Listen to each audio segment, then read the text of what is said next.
Every Saturday morning, when the city was still waking up and the sun cast soft gold across the empty streets, Jordan would lace up his sneakers, grab his old Spalding ball, and head out to the neighborhood court like any regular guy. It wasn't about fame here. It wasn't about cameras or fans or premieres.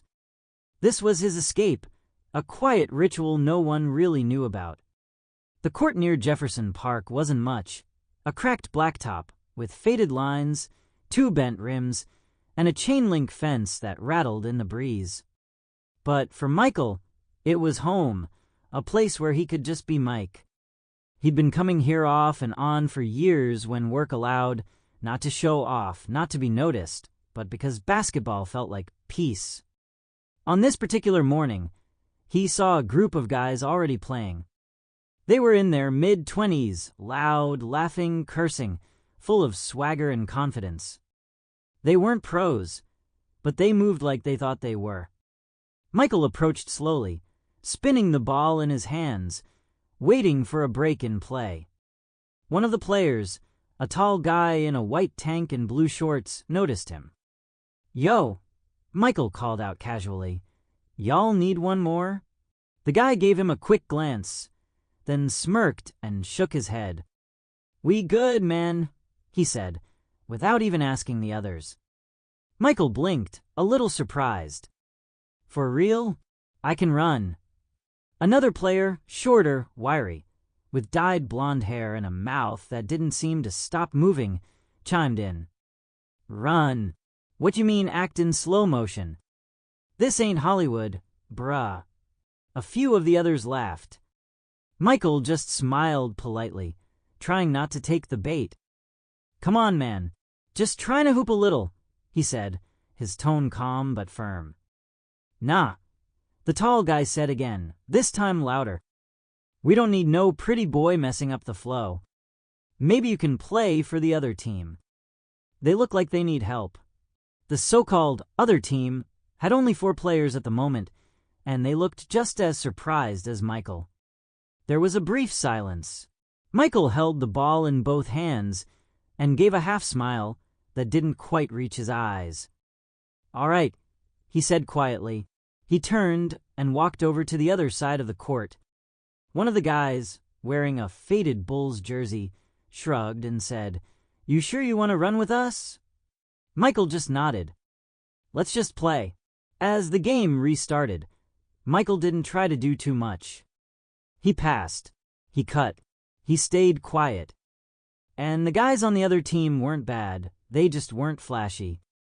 A few minutes in, Michael caught a pass at the top of the key, tried to make a move to the left, but one of the louder guys stripped the ball from him easily.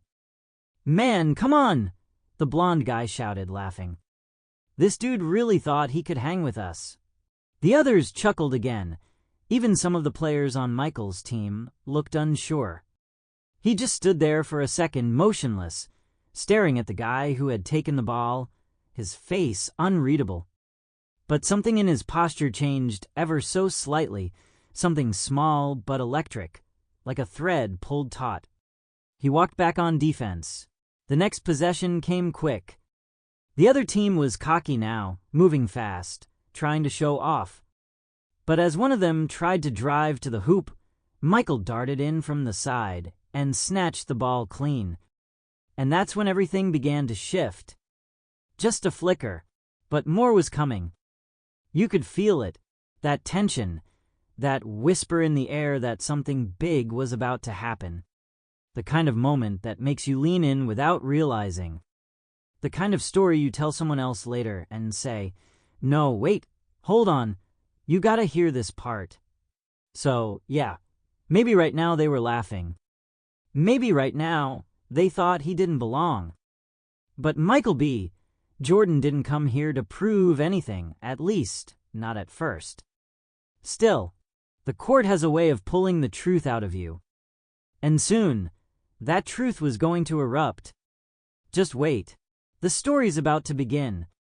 Michael stood still for a second after being brushed off like an amateur, his fingers tightening just slightly on the worn leather of the ball as if holding back something deeper. He glanced at the group again, eyes calm, not a hint of anger, only a kind of quiet curiosity. "Why not?" he asked, voice low but direct. "Why can't I run with you guys?" The tall one with the white tank, now bouncing the ball lazily, didn't even look up. "Because you can't hoop, man. That's why. This ain't no charity game." Another guy, the same blonde-haired one who'd clowned on him earlier, stepped in and added with a loud snort, "Yeah. Unless you trying to act like you can ball in a movie scene or something. Bro, you're an actor. That's what you do. You pretend. But out here, this real. We don't need no scrub playing hero." Then he laughed to himself, like he'd just delivered the line of the day. "Unless, maybe, the other squad wants you," he said, tilting his head at the quiet group, still waiting on their fifth. "We don't need a clown on our side." A couple of the others chuckled under their breath, clearly amused with their own little roast session. Michael just smiled. No trace of offense in his eyes, just that same unreadable calm. "All right," he said simply.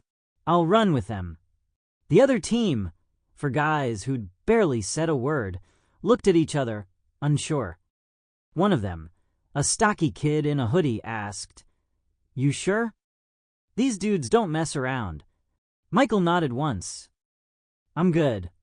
The game started, fast-paced from the first play. The sun had risen higher now, casting sharp lines of shadow across the court. Sneakers squeaked, bodies clashed, the familiar rhythm of street ball came alive. The ball found its way to Michael early on. One of his new teammates passed it to him, just beyond the arc, and he caught it cleanly, squared up for a second, then tried to make a quick move to his right, but before he could even finish his first dribble, the blonde guy was on him, slapped the ball loose, and it bounced toward the fence. "Man, what did I say?" the blonde guy crowed. "Get this man a director. He needs another take." The tall guy howled with laughter, throwing his hands up. "This what I told y'all. Dude ain't built for this." Even a few spectators on the benches nearby started snickering. Michael just bent down, picked the ball back up, passed it in, and got back on defense. No words, no change in his face. Just focus. But something had shifted. There was a different energy in the way he moved now. He watched the guy who had just embarrassed him jog the ball up the court, full of confidence, bouncing it high and loose like the play was already decided. Then, like lightning, Michael exploded forward. One step, then another. Before anyone could blink, he had lunged in, poked the ball free, scooped it with one hand, and was already streaking down the court. "What the?" someone shouted. Michael didn't look back. He was a blur, cutting left, then right, crossing up the guy who stepped in to stop him with a slick behind-the-back dribble that left the defender spinning. The court echoed with the slap of shoes and the rising buzz of voices. Another defender jumped in front, arms wide, but Michael faked left, spun right, slipped past with a move too smooth to be improvised. The rim was ahead now, and for a split second the court went silent. He rose, not just a jump, he launched. The kind of leap that makes people hold their breath. His knees bent midair, ball cupped in both hands. And then, boom, he slammed it through the hoop with a thunderous dunk that rattled the backboard and sent the chain net whipping back and forth like a firecracker had gone off inside it. Silence, just for a heartbeat. Then chaos. "Yo, what? Did you see? What the hell was that?" The tall guy just stood there with his mouth half open. The blonde one dropped his hands like he couldn't believe what he just witnessed. The quiet team Michael had joined suddenly looked at him with wide eyes like they'd just recruited a secret weapon from the heavens. One of them shook his head and whispered, "No way. No way, man." Michael walked calmly back toward his team's side, high-fiving no one, smiling at no one, just walking completely composed.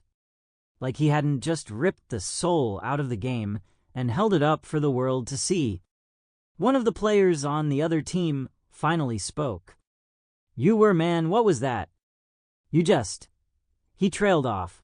Michael looked at him and shrugged. "Just hoop in," he said. The tall guy finally snapped out of it. All right, he said, laughing nervously. "You got lucky. One play. That's it." But the energy had changed. Everyone felt it. And what they didn't know, what they couldn't know, was that Michael hadn't even gotten started yet. What had just happened wasn't the story. It was the opening line. The real show was about to begin. They had doubted him, brushed him off, laughed at him, but now something unspoken had settled into the court like a heavy fog. What if we were wrong? What if this guy wasn't just an actor trying to live out a fantasy? What if they had just lit a fire under someone who could torch the entire game with one hand tied behind his back? And deep down, even as they tried to play it cool, every single one of them was thinking the same thing. What if that was just the beginning? The game kept going, but something had changed in the air. It wasn't just a pickup match anymore. It was a spectacle. Something electric and unspoken that had every set of eyes locked on Michael B. Jordan, like he had stepped out of some dream version of himself. Not the actor, not the celebrity, but a force that no one saw coming. Not even the guys who now found themselves trailing behind him in every play. Every time he touched the ball, the court seemed to shift in rhythm, like he was the center of gravity, pulling everything toward him. He wasn't talking trash, wasn't trying to embarrass anyone, but the way he moved, the crossovers, the footwork, the poise, made it feel like every decision he made was deliberate, like he had been holding all of this back for just the right moment. It wasn't flashy for the sake of flash. It was control. It was purpose. It was something that made people stop mid-conversation just to watch. A few more possessions went by.